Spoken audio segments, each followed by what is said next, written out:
Europe 1, il est 8h36, l'heure de la revue de presse. Avec Natacha Polony. Bonjour Natacha. Bonjour Thomas, bonjour Julie et bonjour à tous. Bonjour. Ce matin, une de vos journaux, il y a les massacres d'hier et d'aujourd'hui. Le Parisien aujourd'hui en France, Oradour 1944, le massacre 2014, la justice. Libération, Sud-Soudan, la guerre oubliée. Puis il y a les toutes petites guerres, les débats minuscules. Le Figaro, Paris, NKM talonne Hidalgo. Le Monde, socialiste ou libéral, enquête sur la doctrine de François Hollande.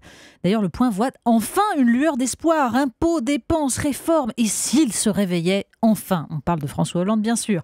Quant au Nouvel Observateur, alors là, si on se demandait qui joue avec le feu et fait monter encore un peu plus la tension, vous avez une une noire avec ces mots en blanc énormes. La haine, antisémitisme, racisme, voyage dans une France xénophobe. En photo sur le même plan, donc, Alain Soral, Dieudonné et Éric Zemmour. Explosion du Point Godwin.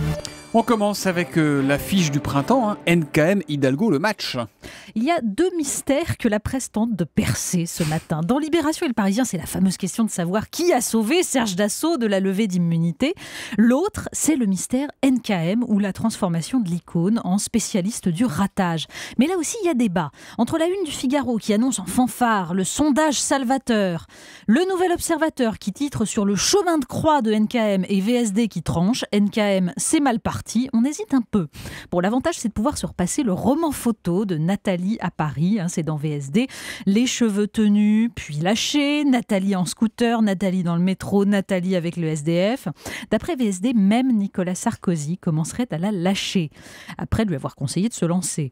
Alors c'est vrai, le Figaro rappelle que, donnée en tête au premier tour, elle peut sauver les meubles dans une ville où, et c'est le plus intéressant dans le sondage du Figaro, les habitants ont cessé de mettre en tête de leurs préoccupations la pollution, la circulation ou la pauvreté.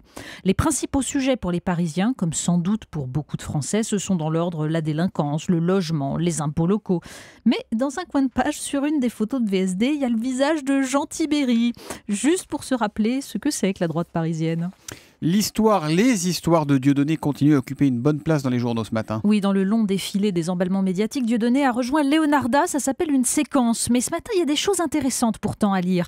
Bon, pas l'article du Nouvel Observateur pour frapper d'une même condamnation morale Alain Finkielkraut, les masses anti-mariage pour tous et les délires antisémites de l'humoriste à la quenelle, mais notamment la page du Monde sur ces jeunes gens plutôt à gauche et qui vont au spectacle du Théâtre de la Main d'Or.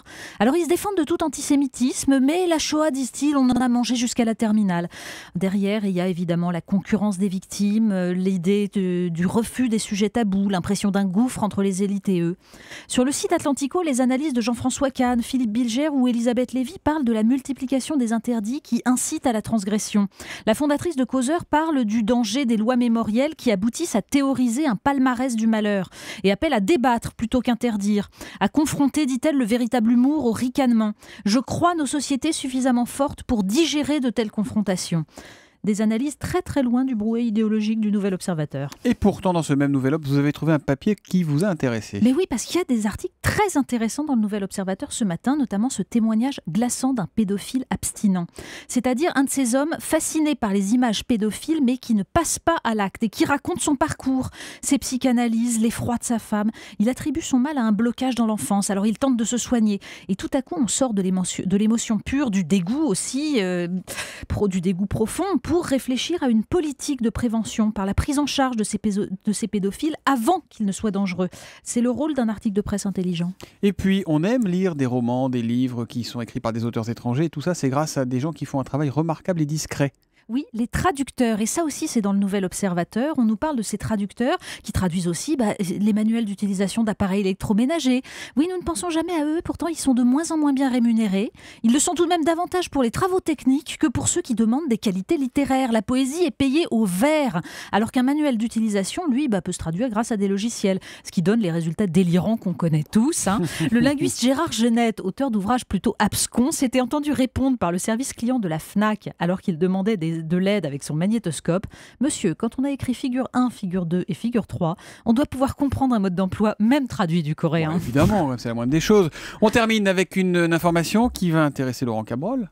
Ben oui, les femmes répondent plus au sourire d'un inconnu s'il fait beau que s'il pleut. Ah bah oui. Alors j'en ai d'autres, des informations passionnantes comme ça.